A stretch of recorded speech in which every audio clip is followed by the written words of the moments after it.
Previously on the show, Valerie and Damon were determined to capture Rayna and save Stefan, but they were too late.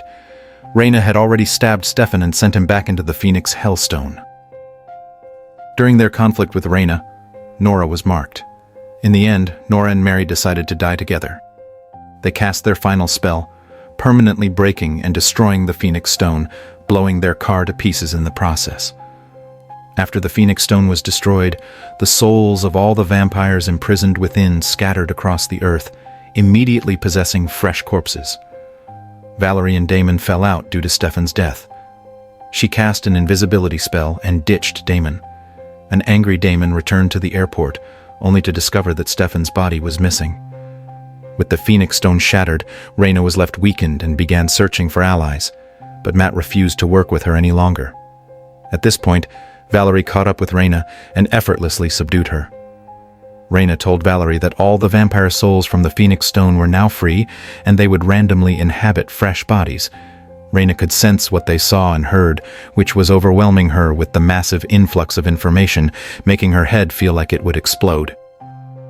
Meanwhile, on a highway in Limbo, Stefan woke up after a car accident. The police suspected him of drunk driving and insisted he walk a straight line.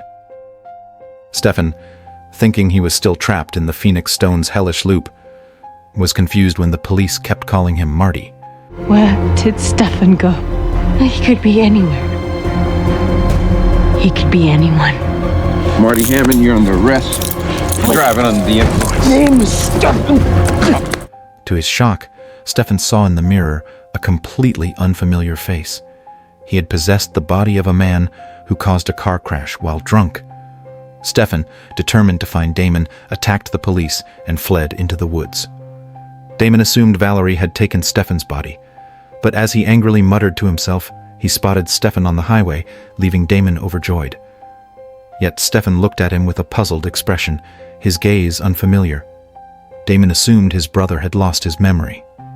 Stefan, though, caught his reflection in the car window, stunned by the sight of his new face. His mind raced, and he quickly adapted to his new identity. Yes, someone else had taken over Stefan's body. Valerie dragged Rayna to Alaric, seeking his help. They feared that if Stefan's soul had entered a human body, he would only have 3 days to live. The real Stefan, after running all night, finally found a cabin. He painfully removed his handcuffs, only to discover the place had no food whatsoever. The freezing cold, combined with the fragility of his human form, made survival incredibly difficult. Meanwhile, the imposter Stefan was enjoying Damon's affection. Seeing the drastic change in his brother's behavior, Damon finally sensed something was wrong. It was only after Alaric and Valerie informed him that Damon realized the imposter had taken over his brother's body. But without finding the real Stefan, he couldn't risk alarming the fake one. Valerie had a sudden idea. If Rayna could see the movements of all the vampires, why not delve into Rayna's mind to track down Stefan? Valerie discovered that Stefan's host was the wanted man being reported on television. They quickly informed Damon of their discovery.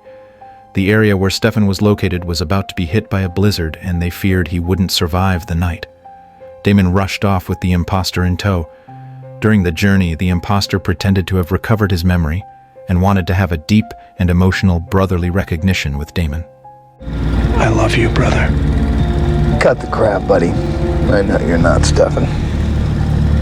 Oh, it's a shame. Yeah. I was just warming up. The imposter dropped the act, revealing that he knew exactly what Damon was trying to do, but he had no intention of giving up Stefan's body. With that, he rolled down the window, bid Damon farewell, and leaped out of the car. Frustrated and furious, Damon had no choice but to keep going, knowing that the priority now was saving his brother. Stefan also saw the police wanted notice. The extreme cold left his hands trembling uncontrollably. In order to survive the night, he took a chance and asked a girl passing by for help, wanting to borrow her phone. But the girl had just heard the wanted alert on the radio.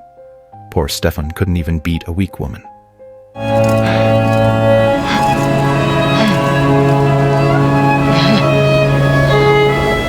Damon first headed to the police station, where he used compulsion to gather clues. By coincidence, the girl came to report the incident. Not only did Damon get the exact location, but the girl also left her phone at the scene. A disheartened Stefan didn't notice the girl's phone. When it started ringing, he scrambled to reach it, and on the other end, he heard the voice he longed to hear most.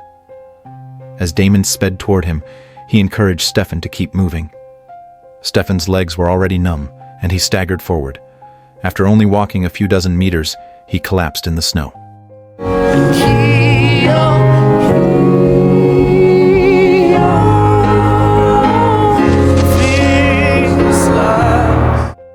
The Salvatore brothers were finally reunited, but Marty's scruffy, disheveled face still made Damon feel a bit uneasy. Damon had even brought donuts for his brother, which Stefan devoured hungrily. So all's forgiven? Meanwhile, the bloodthirsty imposter arrived at a party, trading beer for an invitation. As the crowd was immersed in dancing, the imposter quietly locked the doors. This party was about to become a bloodbath. Stefan's soul was trapped in the body of a fugitive, with only 48 hours to live. If they didn't recover his original body, his soul would vanish. Realizing the gravity of the situation, Damon immediately grabbed Alaric to help find Stefan's body.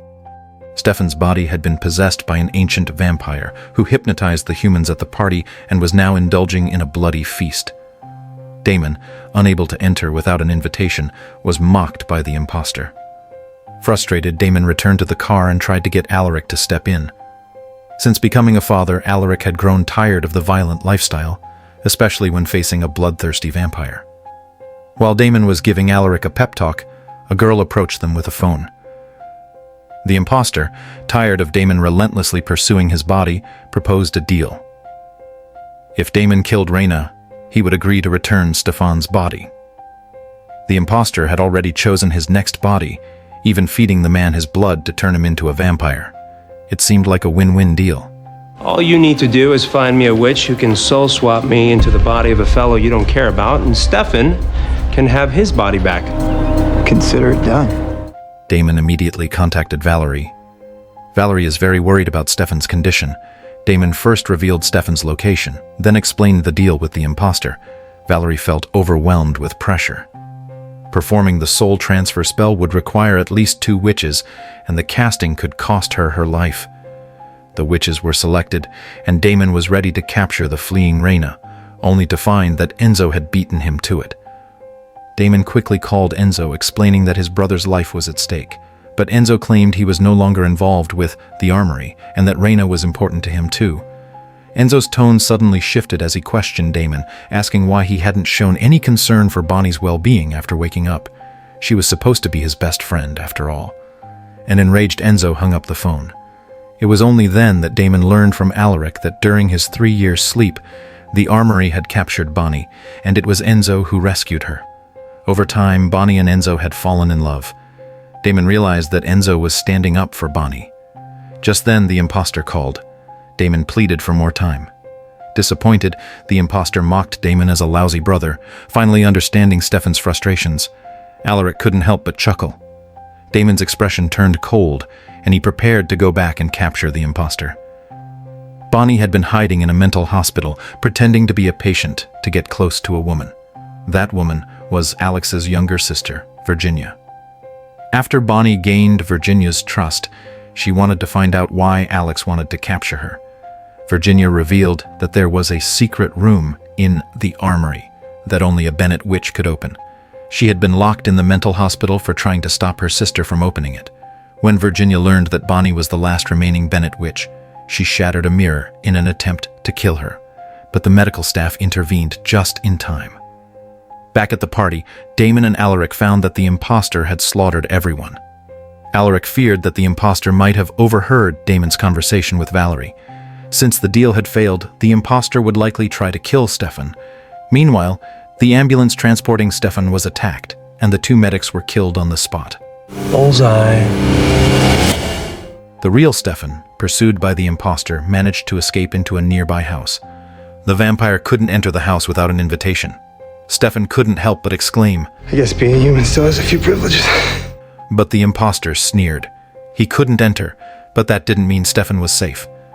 The imposter began hurling bricks at Stefan, then tossed a gas tank inside, planning to burn the house down.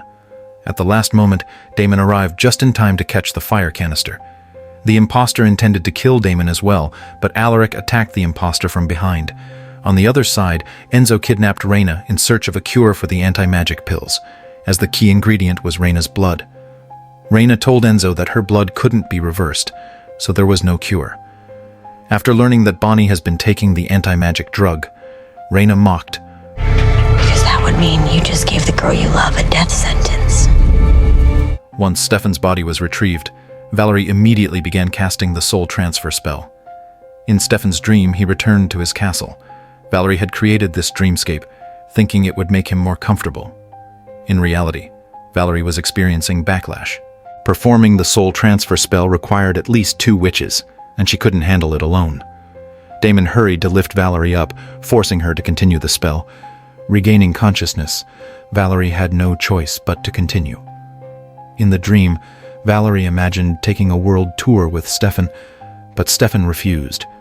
Once a vampire's soul is absorbed by the Phoenix Stone, the mark of the Phoenix Sword is nullified, severing the life connection.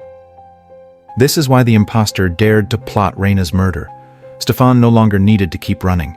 He wanted to move to Dallas.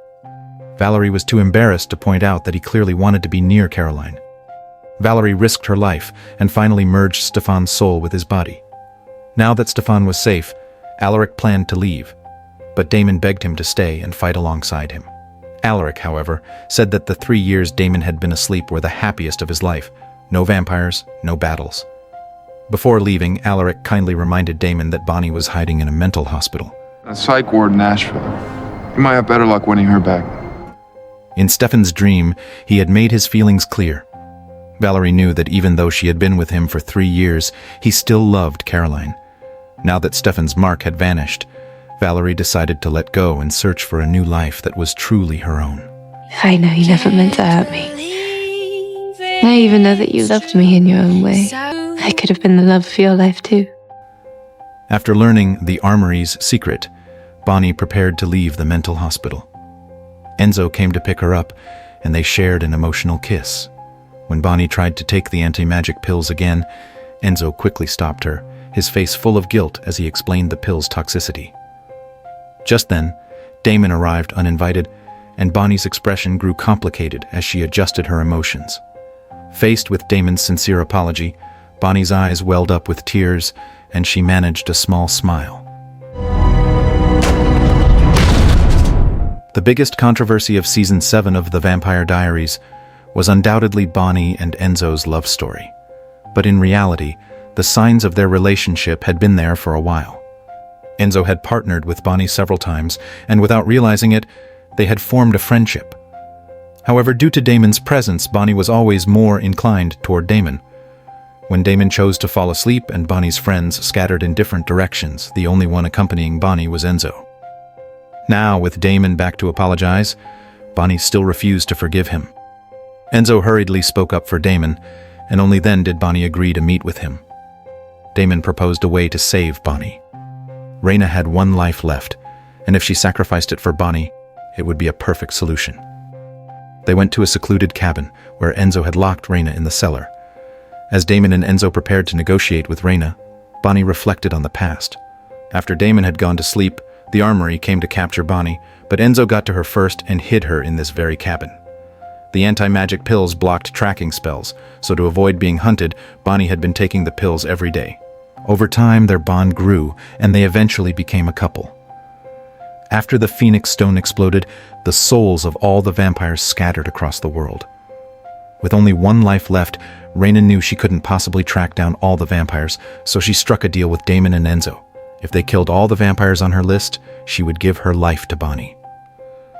Looking at the thick stack of names, Damon and Enzo realized it was going to be a huge undertaking. Meanwhile, after gaining his freedom, Stefan immediately went to find Caroline, only to learn that she had gone to New Orleans with the kids, leaving only Alaric at home. The 2 men knew all too well that they weren't just friends, they were also rivals in love, making the atmosphere a bit awkward. Alaric referred to Caroline as his fiancée, which made Stefan slightly uncomfortable. Rayna could track the movements of all vampires, so under her guidance, Damon, Bonnie, and Enzo began their vampire hunting mission. The first stop was a dental clinic. This vampire was like a small mountain, and even with Damon and Enzo teaming up, they were no match for him. With Bonnie's help, Damon managed to decapitate the vampire. Alaric and Stefan also joined the hunt, and the group split up to hunt down the vampires on the list.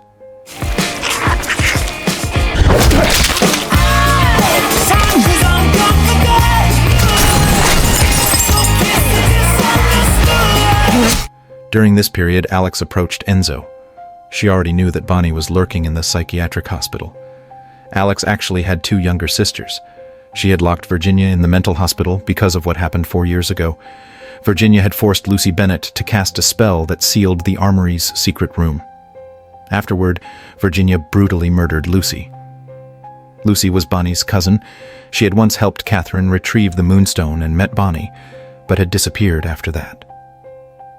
It turned out that Lucy had died long ago at the hands of the Armory.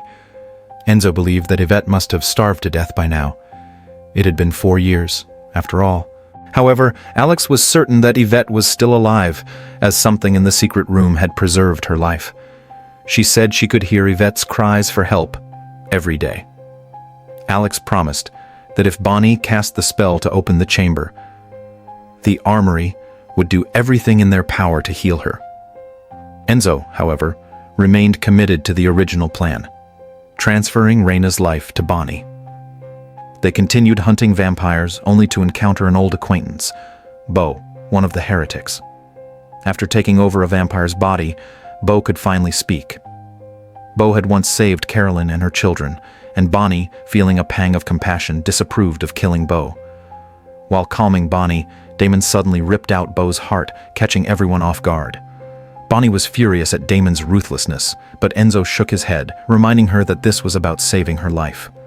Elsewhere, while Stefan and Alaric were burying bodies, they began talking about Caroline. Alaric, in order to show his sovereignty, frankly said that he and Caroline are planning a wedding.